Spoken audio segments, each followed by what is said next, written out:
Hermanos míos, el tema principal en Juan no es el reino, como sí es en los tres evangelios sinópticos, los evangelios que se pueden estudiar en paralelo, que es Mateo, Marcos y Lucas.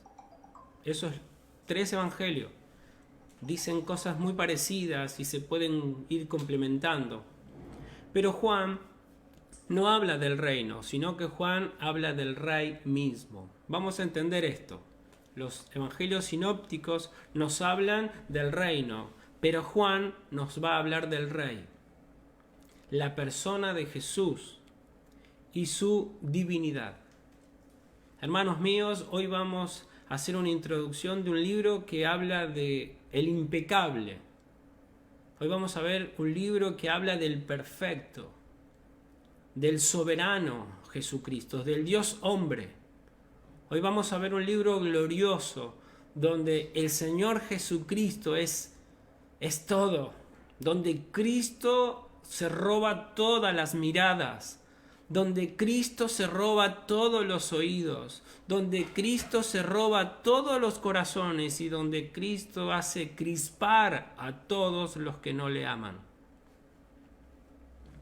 Entonces vamos a hacer tres apartados. Vamos a ver quién es el autor. Vamos a tratar de ver la fecha, lugar y fecha en que se escribió el Evangelio. Y por último vamos a ver el propósito del libro.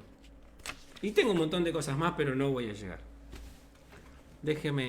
Pero quiero decir esto. A veces quiero hacerlo más corto todo, pero le contaba a los hermanos. A veces predico largo, no porque sea bueno, sino porque me falta capacidad para, en pocas palabras, decirle todo lo que quiero, decírselo para que ustedes lo entiendan, para que lo comprendan y les sea de bendición. Ore por mí. Yo sé que el hermano Sproul no nos está haciendo ninguna bendición porque él en pocas palabras, 22 minutos, dice tantas cosas y nos lleva a semejantes profundidades que nos deja en oxide a todo. Pero también es verdad que el hermano Sproul medio versículo estuvo analizando en 23 minutos. Pero bueno, Dios nos ayude algún día a poder en pocas palabras ser profundo. Y no en pocas palabras no decir nada. Porque también es el riesgo no decir nada. Amén. Dicho esto, vamos a arrancar. La autoría del Evangelio de Juan. Vamos a ver quién es el autor. Bien, el libro, si usted abre Juan, usted va a ver, no sé qué Biblia tiene usted, yo tengo la Reina Valera 1960, la cual tiene un título el cual no está en los manuscritos originales, pero sí está en nuestras Biblias, puesto por nuestro hermano Casiodoro y por nuestro hermano Valera, los cuales le agregaron un título que dice El Santo Evangelio según San Juan. Mi tarea de hoy de introducción es explicar ese título, nada más. No vamos a entrar a ningún pasaje en particular, pero sí los voy a ir nombrando. El libro nos dice que vivía en Palestina un judío llamado Jesús, que afirma que era y que es el dueño legítimo de todas las cosas, que es el pan de vida, que es el agua viva, que es el buen pastor que daría su vida por sus ovejas, aquel que resucitará a los muertos en el último día, el Mesías mismo, el camino a Dios, el objeto legítimo de la fe y la adoración, una persona tan completamente divina en todos los sentidos, a tal punto que este Jesús podía decir, yo y el Padre una cosa somos, el que me ha visto a mí, ha visto al Padre. Esto es verdad, en verdad es asombroso. Pero más maravilloso aún es esto. El escritor del libro de Juan acepta todas estas afirmaciones que dice este judío Jesús decir que es. Y le atribuye al Jesús de la historia, le atribuye títulos más exaltados todavía. Le llama el Verbo. Le llama el Logos de Dios, le llama la palabra. Cristo es la palabra de Dios. Y nos dice que este Verbo había estado con Dios desde la eternidad. habitando en la presencia inmediata del Padre. Osadamente el escritor de Juan le llama Dios. Y esto en el primer versículo. No va a esperar mucho tiempo en Juan en decirte que Cristo es Dios. No va a andar con rodeo. Para el escritor, Jesús no es nada menos que lo que dice ser el Dios hecho carne. Juan 1, 14. Y el 14. Entonces me hago algunas preguntas. ¿Quién es este escritor que acepta tales afirmaciones y hace tan extraordinarias declaraciones? ¿Quién es este autor? ¿Es acaso un extranjero que vive en un país alejado del escenario, que escribe de una forma de distancia que le da cierto encanto a su relato? Es parecido a esos cuentos que nos dice en un mundo muy, muy lejano. Claro, es tan lejano que nadie se pregunta y creemos. O tal vez escribe mucho tiempo después de los sucesos y por ello su héroe, al que está narrando, se ha transformado gradualmente en un obrador de milagros y luego de una rigurosa obediencia a las leyes y al folclore de la vida, ha llegado a ser un dios. O sea, se ha vuelto tantos mitos, tantos comentarios, algo que no es verdad. Todo lo contrario, mis hermanos.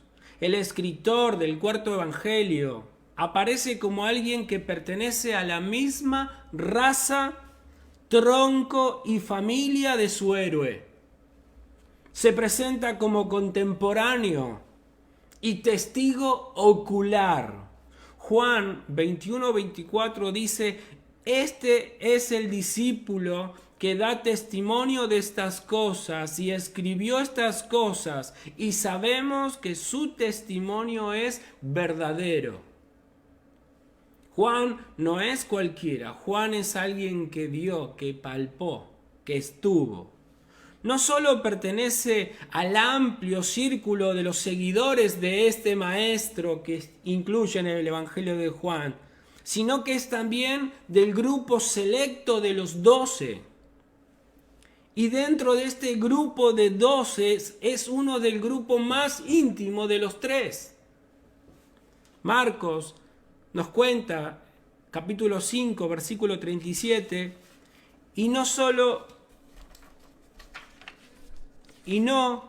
permitió que le siguiese nadie, dice Marcos de Jesús, sino solo Pedro, Jacobo y Juan, hermano de Jacobo. Nuestro escritor es Juan, hermano de Jacobo, hijo de su papá Zebedeo, a quien junto a su hermano el Señor los apodó de Boanerges, esto es, los hijos del trueno. Esto está en Marcos 3:17. En todo el libro de Juan, el discípulo sin nombre es Juan. En Juan 21-24 dice esto: este es el discípulo que da testimonio de estas cosas y escribió estas cosas, y sabemos que su testimonio es verdadero. Juan en ningún momento da su nombre. En Juan 1:35 dice: el siguiente día otra vez estaba Juan, ese Juan es Juan el Bautista, y 2 de sus discípulos. Se cree que Andrés, hermano de Pedro, y el otro discípulo que no se nombra en lo que acabo de leer es Juan. Juan era discípulo de Juan el Bautista. Juan 1:40 dice: Andrés, hermano de Simón Pedro, era de los 2 que habían oído a Juan el Bautista y habían seguido a Jesús. Fíjese, otra vez, los 2 nombra a Andrés, no se nombra a él. Y en Juan 13:23 dice: y uno de sus discípulos, al cual Jesús amaba, estaba recostado al lado de Jesús. Se hace llamar el discípulo al cual Jesús amaba. Preste atención a estas palabras. Juan no dice que él amaba a Cristo. Lo que estaba seguro es que Jesús lo amaba a él. De esto debemos estar seguros. No caigamos en la soberbia. Era muy humilde el hermano Juan, había aprendido humildad. Nadie conoció a Jesús mejor que Juan. Anduvo con él día tras día y por lo tanto tuvo sobradas oportunidades para observar las faltas de su carácter y los defectos de su personalidad si los hubiera habido. En el anuncio de la traición, cuando Jesús revela esto en Juan 13:25, él recostado cerca del pecho de Jesús, le dijo: Señor, ¿quién es? Cuando le encargó su madre al pie de la cruz en el Gólgota, Juan 19:26, cuando vio Jesús a su madre y al discípulo a quien él amaba, que estaba presente, dijo a su madre: mujer, he ahí tu hijo.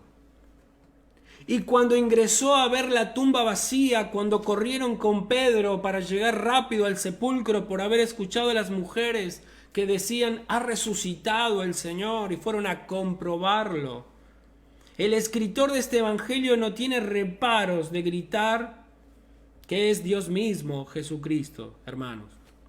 Dice: entonces entró también el otro discípulo que había venido primero al sepulcro y vio y creyó. Juan nunca se nombra en todo el libro y se nombra de una forma oscura. No tiene ninguna gana de sobresalir. No tiene ningún interés. Es más, vamos a ver que va a hacer que todas las luces se apaguen para que solo Cristo brille. Y debemos seguir los ejemplos de estos hermanos gloriosos.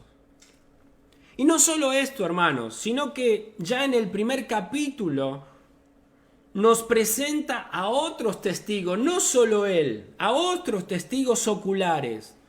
Nos dice que aquellos hombres quedaron tan profundamente impresionados en su primer encuentro con Jesús que dieron expresiones a sus pensamientos y emociones de la siguiente manera. Esto está en el capítulo 1. Andrés va a decir: hemos hallado al Mesías, dice Andrés. Felipe va a decir: hemos hallado a aquel de quien escribieron tanto Moisés en la ley como también los profetas. Felipe. Natanael: Rabí, tú eres el Hijo de Dios, tú eres el Rey de Israel. Natanael. Y Juan el Bautista dijo: no soy digno de desatar la correa de las sandalias. He aquí el Cordero de Dios que quita el pecado del mundo. He dado testimonio de este, que es el Hijo de Dios, dice Juan el Bautista. No hay suficiente evidencia para dudar seriamente de la tradición universal de la Iglesia. Toda la historia de nuestra Iglesia dice que el autor es Juan, el hermano de Jacobo, hijo de Zebedeo, que sostiene que el apóstol Juan murió en paz en Éfeso, en la actual Turquía, a una edad muy avanzada. En nuestro tiempo no es algo que esté en duda que el Evangelio lo haya escrito Juan. En nuestros tiempos no hay problemas por eso. Todos damos por hecho que es Juan el apóstol. Pero en los primeros siglos esto fue de mucha discusión, de ver si Juan el apóstol era realmente el autor. Tampoco debemos olvidar que en los escritos antiguos se confunde a veces a varias personas porque se llaman de la misma manera y había varios Juanes. De la misma manera, ¿se acuerdan cuando hicimos la introducción de Santiago? Que había 5 Jacobo. Lo mismo a veces suele pasar, que hay 2 o 3 Juanes y puede confundir a la hora de zarandear cuál es la persona correcta. Pero es Juan, no hay duda. Algunos del siglo IV y V, atacando el Evangelio de Juan, nos dicen que no hay un desarrollo en el libro, que no hay algo progresivo en los sucesos tal como se relatan en Juan. Arranca diciendo de una que Juan es el Mesías, que es el Hijo de Dios. Desde el principio arranca con cosas muy firmes, no deja lugar al desarrollo. Si usted agarra los 3 primeros evangelios van a ver que arrancan de muy atrás, de una genealogía, tratando paulatinamente de explicarte que Cristo es el Rey. Juan no, Juan arranca diciendo es el rey. Y entonces estos sus críticos decían, no hay una narrativa coherente. Su muerte es más, la muerte de Cristo, ustedes lo van a ver que está en el capítulo 1, capítulo 2 ya empiezan a tramar matarlo. O sea, va todo tan rápido que esta gente interpreta que no hay desarrollo, que no hay un progreso como tienen los otros evangelios. Es difícil, dicen los críticos, creer que uno de los 12 se escribiera de esta forma.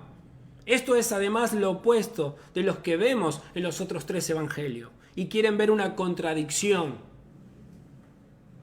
Y lo que vamos a ver que no hay ninguna contradicción. Al contrario, tenemos más información.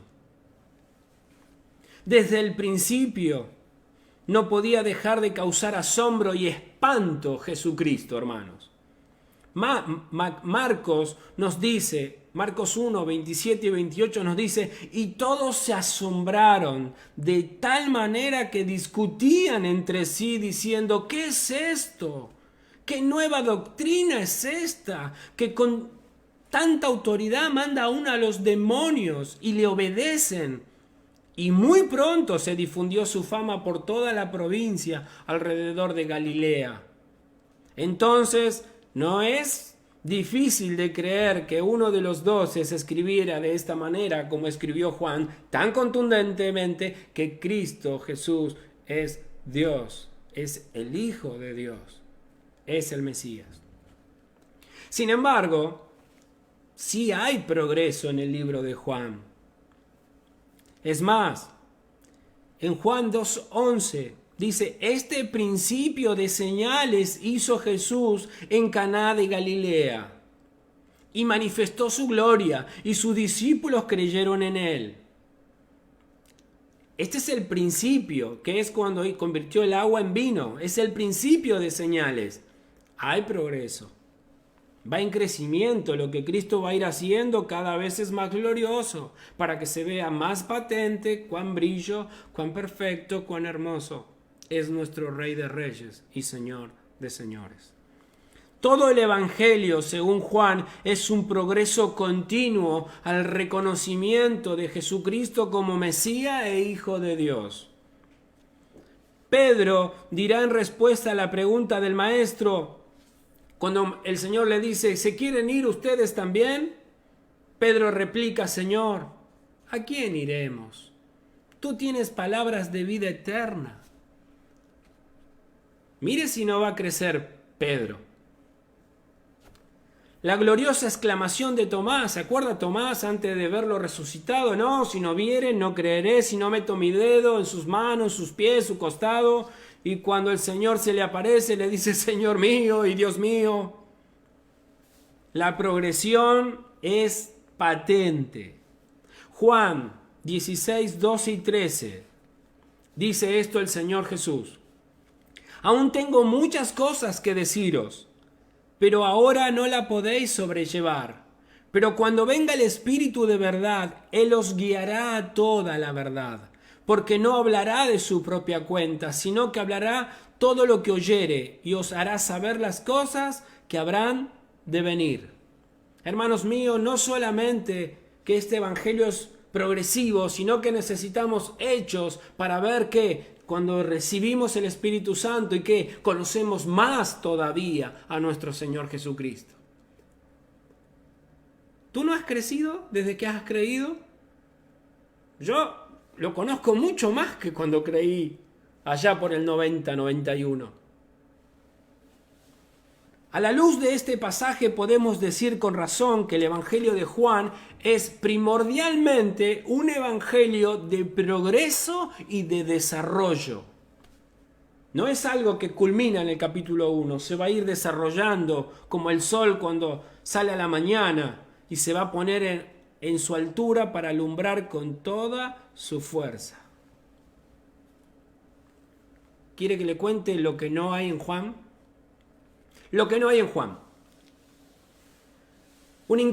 Pero incluso una lectura superficial de Juan revela fuertes diferencias con los otros 3 evangelios. Los 4 contienen una mezcla de historias narrativas.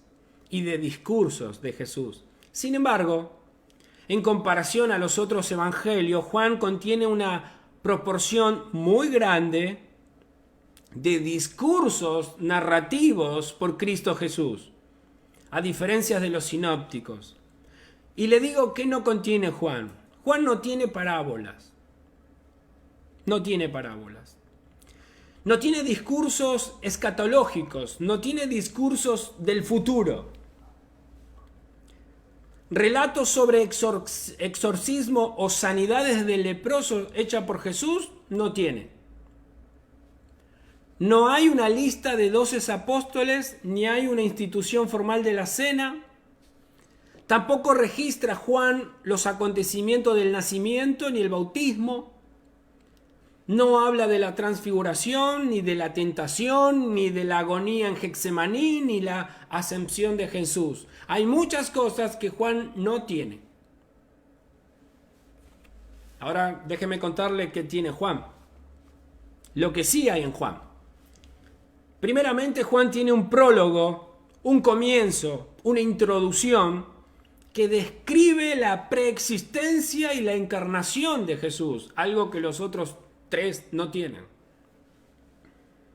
El ministerio temprano en Judea y Samaria, cosa que los otros 3 se concentra más en Galilea, en la parte norte. Su primer milagro no lo tienen los otros 3 evangelios, cuando convirtió el agua en vino. Su diálogo con Nicodemo. Su encuentro con la mujer samaritana, capítulo 4. La curación de un cojo que estaba tirado esperando que el agua se mueva para recibir un milagro. El ciego de nacimiento en Jerusalén. Su discurso del pan de vida. Su afirmación de ser el agua viva. Su discurso cuando se presenta como el buen pastor y las consecuencias por ser el buen pastor. La resurrección de Lázaro. El lavado de los pies de sus discípulos, el discurso en el aposento alto, la oración sacerdotal de Jesús, capítulo 17, la pesca milagrosa que se volvieron a pescar después que el Señor resucitó y el Señor le está haciendo un pequeño asadito.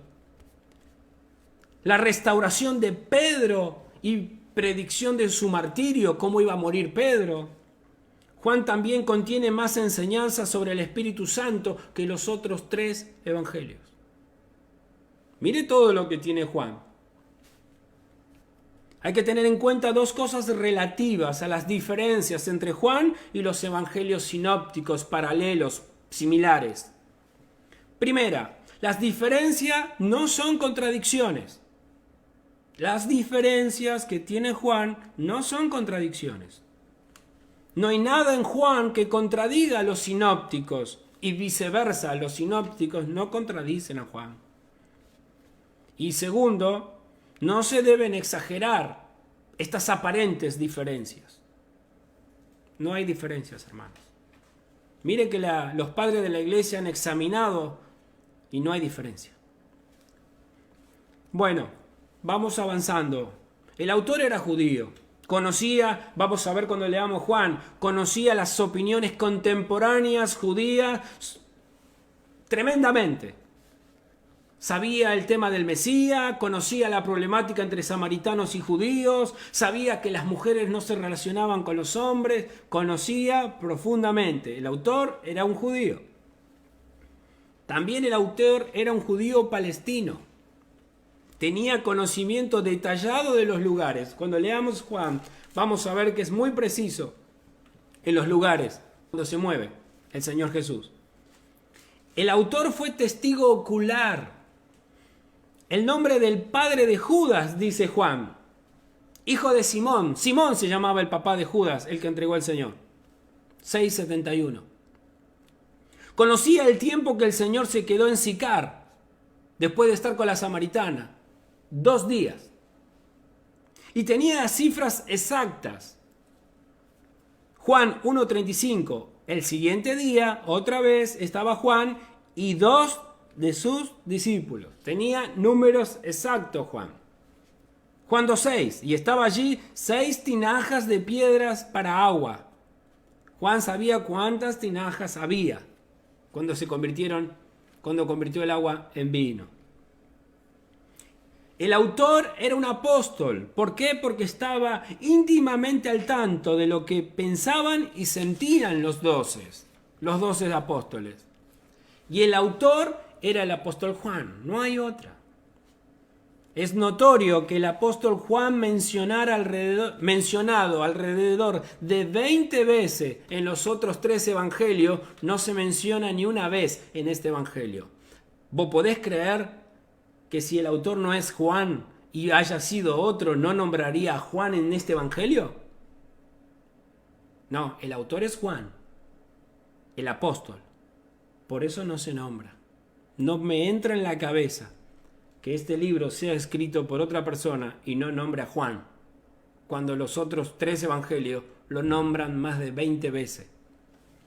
Bien, Juan aparece por primera vez en la Escritura como discípulo de Juan, en Juan 1:35 al 40. Juan dejó al Bautista cuando éste señaló a Jesús como el Mesías, y más luego se hizo discípulo permanente de Cristo. Juan 21:2 dicen: estaban juntos Simón Pedro, Tomás llamado el Dídimo, Natanael, el de Caná de Galilea, los 2 hijos. Mire, este versículo, Juan 21:2, presta atención, es el versículo que genera un pensamiento de que puede haber sido otra persona el autor y no Juan el apóstol. ¿Por qué? Porque Juan 21:2 dice esto: estaban juntos Simón Pedro, Tomás, Dídimo, Natanael, el de Caná de Galilea, los 2 hijos de Zebedeo. Acá tenemos a Juan y a Jacobo y otros 2 de sus discípulos. Algunos comentaristas dicen que los que criticaban este evangelio decían que dentro de estos 2 de sus discípulos podía estar el autor del libro. Bueno, si bien es difícil este pasaje para refutar, también es real y abrumadora las evidencias que ya he dado en concerniente que para mí es Juan. Por otra parte, tales argumentos no tienen ningún valor, porque aún en el caso que el escritor no fuera el apóstol Juan, sino algún otro oscuro discípulo, si quiero tomar esto, Juan 21:2, sigue siendo verdad que se trata de un testigo ocular, que según el relato registrado en Juan 21 había visto al Señor resucitado y ahora proclama a la iglesia de todas las edades que Jesús es lo que dijo ser. ¿Y qué dijo Jesús que es? Que es Dios en el más alto sentido de la palabra. Eso es Jesús. Es Dios en el más alto sentido de la palabra. Juan 1, del 1 al 18. Y que los primeros seguidores de Jesús lo reconocieron como el Mesías y el Hijo de Dios. Bien. A pesar de su reputación como el apóstol del amor, Juan tenía un temperamento fuerte. Como ya lo dije anteriormente, Jesús llamó a Juan y a Jacobo, los hermanos, hijos de Zebedeo, los hijos del trueno. Son los autores de la pregunta: ¿quieres que mandemos que descienda fuego del cielo y los consuma, Señor? Y también: Maestro, hemos visto a unos que echan fuera demonios en tu nombre y le prohibimos porque no siguen con nosotros. Eran bravos. Juan tenía un carácter muy fuerte. Aunque con el tiempo pareciera que el hermano Juan suavizó su forma de ser con las personas, pero nunca perdió su pasión por la verdad. Nunca perdió su pasión por defender la verdad. Y lo podemos ver en Primera de Juan, 2 y 3. Podemos verlo. El amor profundo a la verdad. Bien, entonces nuestro autor es Juan. Vamos a ver el lugar y fecha de este evangelio. En el evangelio no hay nada específico que indique cuándo se escribió.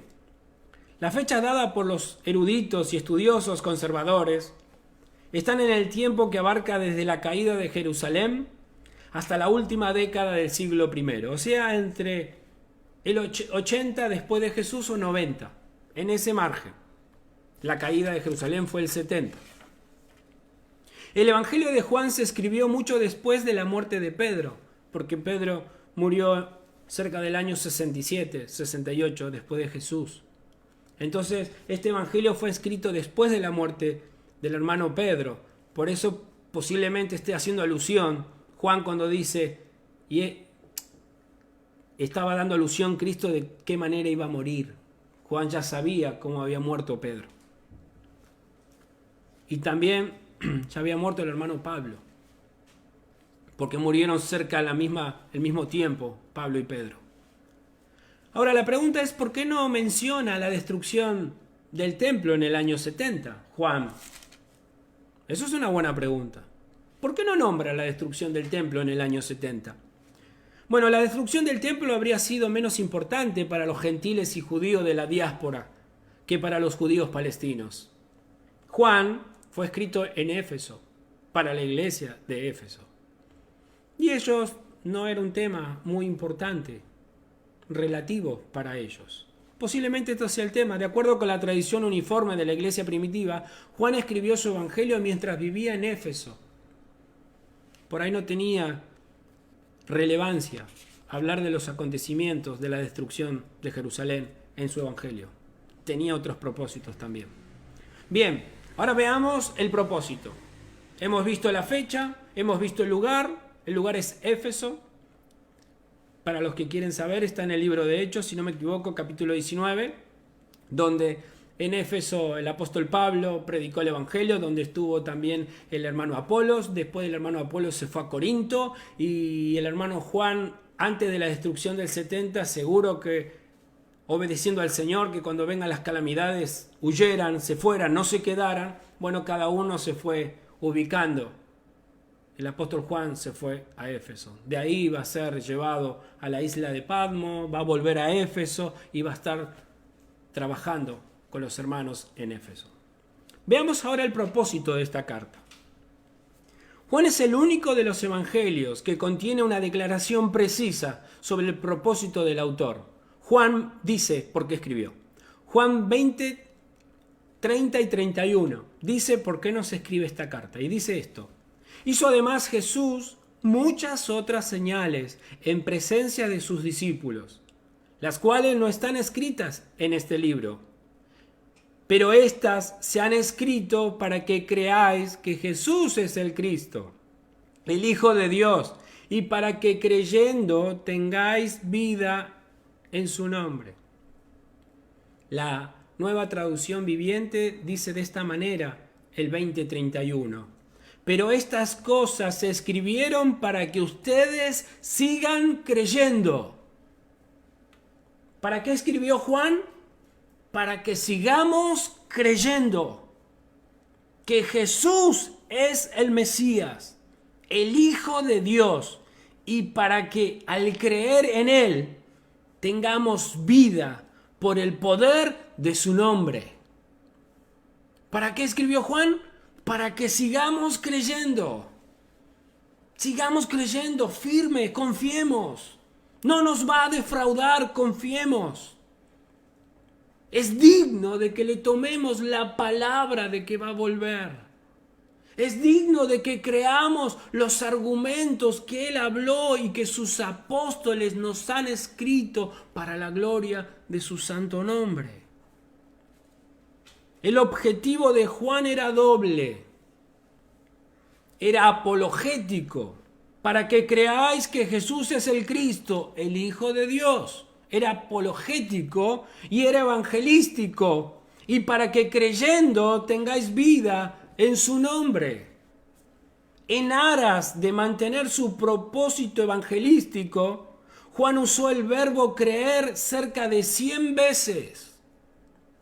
Más del doble que los otros 3 evangelios, para enfatizar que quienes creen en Jesús para salvación recibirán vida eterna.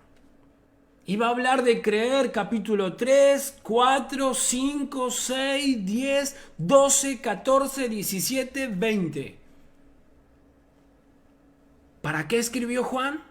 Para que sigamos creyendo que Jesucristo es el Cristo, el Hijo de Dios, para que tengamos vida eterna. El propósito apologético de Juan es inseparable de su propósito evangelístico. Era convencer a sus lectores de la verdadera identidad de Jesús. Lo presenta como Dios encarnado, el Mesías, el Salvador del mundo. Y para tal fin, Juan enfatizó en repetidas ocasiones señales milagrosas de Cristo y para ello nos dio 8 específicas. Nos va a mostrar a Cristo convirtiendo agua en vino, la curación del hijo de un oficial a distancia. Le funcionaba perfecto el Wi-Fi.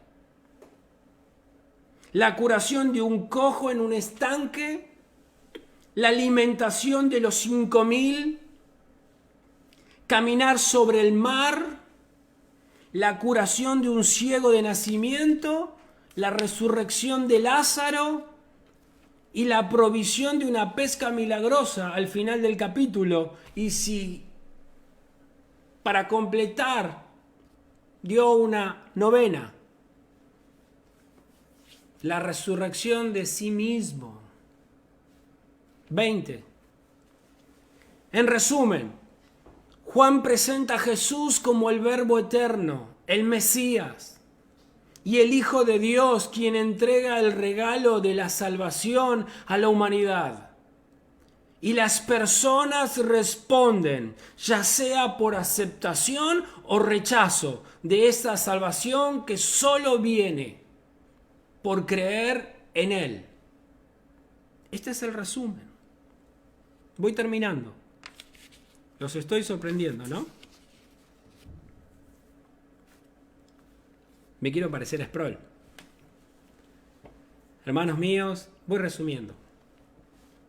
No quiero dejar pasar esta oportunidad que Dios me da, porque yo sé que algunos hermanos son reacios a la literatura o que se nombren a algunos autores.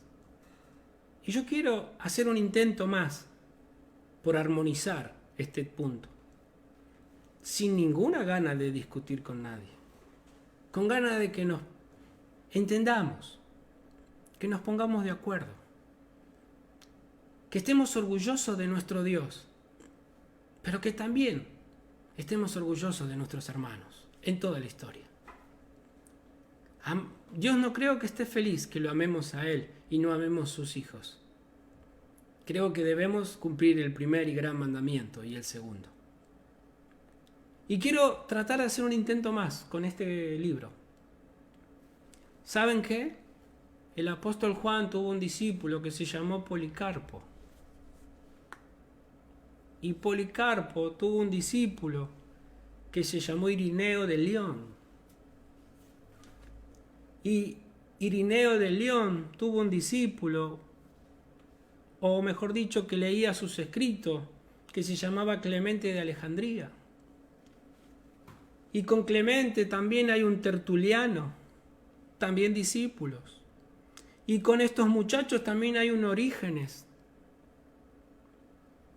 ¿Y saben qué? En el año 100 hay un tal Justino Mártir. ¿Y sabes qué? Todos estos hermanos, siglo I, 2, 3, 4, decían que este libro lo escribió el hermano Juan. Hermano, valoremos que Dios nos ha dejado a nuestros hermanos en todo tiempo, para que si miramos para atrás podemos ver un Mario Martínez. Cuando miramos para atrás podemos ver un montón de hermanos que son como piedritas gloriosas en la cual podemos pisar hasta llegar a esta actualidad. Hermanos, ¿no saben que cuando ignoramos los escritos, los comentarios de nuestros hermanos en la historia de la iglesia, estamos diciendo que podemos saltar del hermano Juan hasta este 2020 sin que haya puente en el medio? Hermanos, los invito a que recapaciten, que amen a su Dios, pero que también amen a sus hijos, dieron la vida. Policarpo, Ireneo, Orígenes, Clemente, Tertuliano, y llegué al siglo III o IV, y hay un montón más que no conozco. O el famoso, excelentísimo Teófilo, compañero de Justino Mártir. Pasa que a nosotros nos gusta leer la Biblia, pero no examinamos quién es Teófilo. ¿El de River? ¿El de Central? Hasta ahí llegamos con Teófilo. Hermanos, seamos humildes. Los invito con este libro de Juan a que consideremos este punto. Amemos a los hermanos que desde toda la historia han amado a nuestro Dios y han escrito defendiendo a la palabra de Dios o escribiéndonos pensamientos, interpretaciones de las Escrituras. Porque con la idea de no escucharlos es lo mismo que lo que estoy haciendo yo. ¿Por qué me deberían escuchar a mí? Me escuchan porque he interpretado las Escrituras. Los mismos han hecho nuestros hermanos. Amén.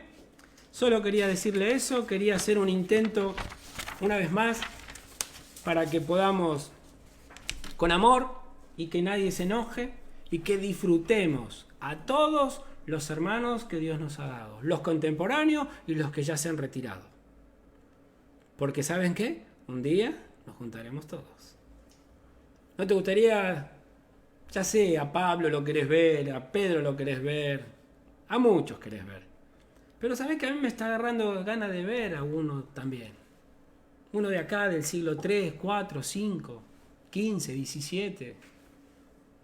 A nuestros hermanos en este tiempo que están poniendo el pecho porque Dios los ha puesto ahí para defender su palabra. Amén. Vamos a orar, vamos a dar gracias al Señor y que Él nos encamine en este estudio. Que seamos humildes. Recuerda que Juan te ha traído para que veas al impecable. Lo vas a ver hablar mucho a Jesús. Lo vas a ver hablar mucho. Yo sé que algunos tienen a un Jesús que habla poquito, pero habla muchísimo en el libro de Juan. No para de hablar. Es maravilloso encontrarnos con Jesucristo. Por eso es que ellos le dijeron, ¿a dónde iremos si solo tú tienes palabra de vida?